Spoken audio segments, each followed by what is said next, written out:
জানাইছো এই মুহূৰ্তৰ breaking news Lok Sabha নিৰ্বাচনৰ অন্তিম দিনাই ভোট গ্ৰহণ কেন্দ্ৰৰ ওচৰত ৰাইজৰ উত্তাল প্ৰতিবাদ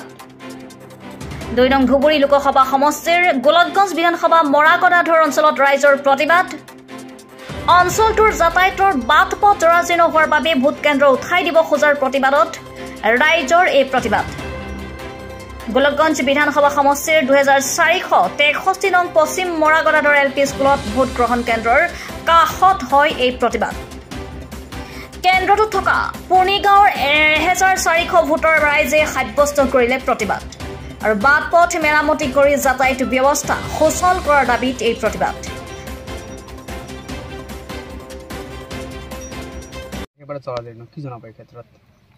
কথাটা হৈছে এইখন আমাৰ পাগলাহাট গাঁও পঞ্চায়তৰ অন্তৰ্গত 8 নম্বৰ ৱাৰ্ড মৰাকদাধৰ অত্ৰ অঞ্চলৰ মানুহ ইয়াত বহুত মানুহ বাস কৰে প্ৰায় 1500 মান ভোটাৰ আছে আমাৰ ইয়াত কথাটা হৈছে পুণ্ডিতচৰ ভাঙাদলিতচৰ কদমতলিতচৰ এইফালে আৰু নদীৰ ঘাট আছে আগমনী কিন্তু বিভিন্নভাৱে মানুহবোৰে যাতায়াতৰ অসুবিধা হোৱাৰ কাৰণে এইবিলাক মানুহ 1 কিলোমিটাৰ 2 কিলোমিটাৰ গ'লে নদীটো পাৰ হয় কিন্তু পৰিস্থিতিৰ ওপৰত লক্ষ্য কৰি ৰাস্তা ঘাটৰ ওপৰত লক্ষ্য কৰি তেওঁলোকে 26-27 কিলোমিটাৰ ৰাস্তা ঘূৰি তেওঁলোকে আগমনী যাব লাগে এই নাচলে ঠেলা নাচলে হেলি স্কুলৰ ছাত্ৰ-ছাত্ৰীবিলাক স্কুলত যাব নোৱাৰে বেমাৰ আজাৰ হ'লে কোনো এম্বুলেন্স নাহে ৰাস্তা ঘাট এনে জৰাজীৰ্ণ তাৰ মাজতে সেই 3 তাৰিখ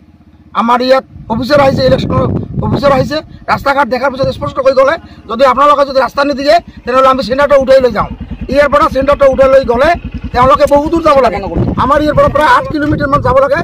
যোৱাৰ পিছত ভোট দিব লাগে এই কাৰণে উত্তৰ অঞ্চলৰ মানুহ মিলি সকলোৱে বহুত কষ্ট কৰি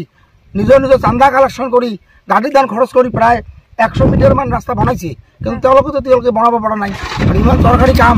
হবে নহয় এই কাৰণে আমি আজি আপোনাৰ মিডিয়াৰ যোগেদি আমি চৰকাৰক আহ্বান জনাওঁ অতি সোনকালে আমাৰ ইয়াত যাতে এই ৰাস্তাটো প্ৰায় আৰু 1 কিলোমিটাৰমান ৰাস্তা বন্ধিব লাগে এইটো বৃহৎ বহুত টকাৰ প্ৰয়োজন আমি এইটো নমুনাহে কৰিছোঁ ইয়াতকৈ আৰু আমাৰ কৰাৰ কেপাচিটি নাই আমি চৰকাৰক অনুৰোধ কৰোঁ অতি সোনকালে যাতে আমাৰ এই ৰাস্তাটো মানে সোনকালে যাতে বনাই দিয়ে আজি লোকসভা নিৰ্বাচনত প্ৰথমতে যিজনে জয়ী হ'ব আমি প্ৰথমতে আহ্বান জনাওঁ যাতে আমাৰ এই অঞ্চল এইটো এটা দুখীয়া অঞ্চল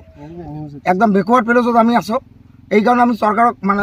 যিজনে আমাৰ সাংসদ হ'ব তেওঁক আমি জনাওঁ যাতে আমাৰ গোলকগঞ্জ সমষ্টিৰ ভিতৰত এই মৰাকদাধৰ চৰ ইয়াৰ ওপৰত যাতে এটা বৃহৎ পুঁজি আনি আমাৰ ৰাস্তা ঘাটৰ সমস্যাখিনি যাতে সমাধান কৰি দিয়ে